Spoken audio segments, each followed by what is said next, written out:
Geobite. Welcome to Geobite. So next in our phyla comes Platyhelminthes. Platyhelminthes are the organisms where you see the body is dorsally and ventrally flattened. It's not circular as you see in worms, usual worms. These worms are dorso-ventrally flattened. So they are called as flatworms. So that's the common name given to it. The most famous example I can give is a tapeworm. So this is how a tapeworm looks, which is dorso-ventrally flattened. It's a flatworm. Now, there are many major changes we see from Platyhelminthes onwards. If you see till now, we have seen organisms which were only radial symmetry, which were only diploblastic, which were only a tissue level of organization. But in case of Platyhelminthes, this is the first step where an organ level of organization starts with. Then it is a first triploblastic organism. First organism to have a bilateral symmetry. So these three are very important because they are unique to it. So this is organ level, triploblastic and bilateral. It's an acoelomate organism as well. In this particular organism too, the sexes are not separate, hence it is a hermaphrodite where fertilization is internal and development is indirect. The special feature what you see in Platyhelminthes is most of the flatworms are endoparasites in humans. Of course, there are free living as well. But most of them are endoparasites in humans. Now, when they are in a parasite form, they do not have to eat food and digest it. They already get the digested food. Hence, in this particular organism, where the species or whichever Platyhelminthes is an endoparasite, in those cases there is no digestive system. So there is complete absence of digestive system. Instead, it has certain structures called hooks and suckers which help them in their parasitic activity. Hooks and suckers help it in parasitic activity. So there is no digestive system. But in case of free living, there would be. Also, they have certain cells called flame cells. These flame cells help the organism in excretion and osmoregulation. These are specialized cells which we find in these organisms which help in excretion and osmoregulation. So these are the general characters of Platyhelminthes, and these are the special features found only in this particular phyla. So the next phyla is Aschelminthes. Aschelminthes is commonly called as roundworm. Why is it called as a roundworm? Because these worms, if you take a cross section of them, like if you cut them like this and see, they are circular in cross section. So that's the reason they are called as roundworms. There is actually another name also, another name for the phylum, that is Nematyhelminthes.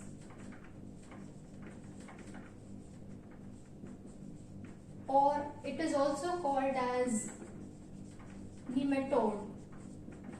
So these are the different names which are given to this phyla: Aschelminthes, Nematyhelminthes, nematodes or roundworms.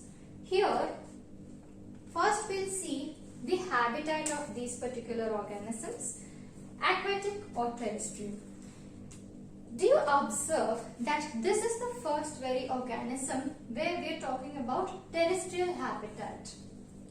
Also, these can be parasitic or free living organisms. Now what is most notable here is this is a organ system level of organization. From here, starting from here, this phylum till a human being reaches, that is the Chordata phylum, it is all organ system level. So organ system level of organization is being originated in this particular case.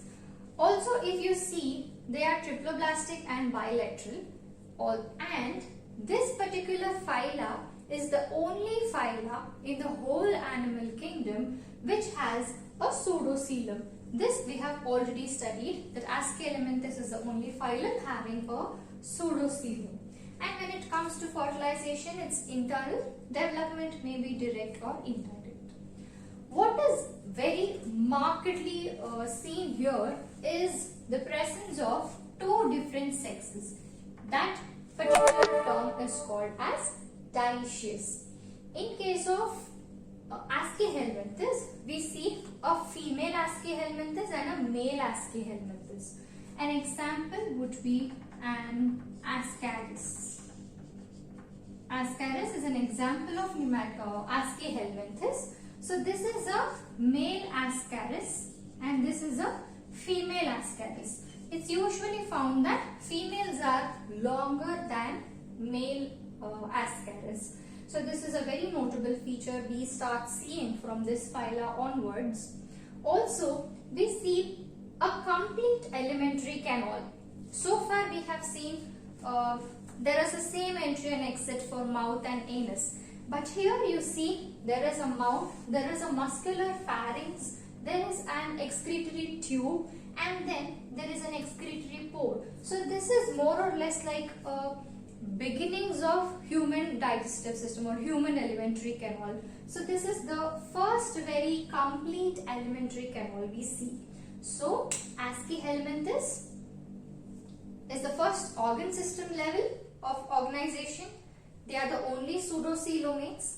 They are the first dioecious animals with a complete alimentary canal. So these are the major special features we find in Aschelminthus. Moving on to the next phyla, that is Annelida. We are moving to a more evolutionized organisms with every phyla. So Annelida, when compared to Porifera, is highly organized and it is formed only through evolution. So it has got highly organized structures. And from Annelida onwards, if we see, since the level of organization is an organ system level of organization, we keep seeing that there is a detailed information of each and every system, like circulatory system, nervous system, excretory system. All the systems are being discussed in detail from now on, at least if not in detail, the general characters of each of their systems, showing how are they getting evolutionized in course of time. So if you see Annelida, the most famous organism which comes under this phyla are earthworms and leeches. So Annelida is an aquatic or a terrestrial organization where you find organ system level of organization, triploblastic, bilateral, coelomates. So this particular organ system, triploblastic, bilateral and coelomates, it's going to be common for all the phyla from now on. The most peculiar feature seen in Annelida is that body is segmented. These segments are also called as metamers. So if you see the body of an earthworm, the body is segmented. It's actually visible externally. If you see, the body is segmented. So this is a feature very prominent in case of Annelida. Now we'll talk about different systems in Annelida. First, if you see locomotion, so if you find Annelida, it can be aquatic or terrestrial. Also, most of them are free living. So if you see locomotion, it's because of its longitudinal muscles.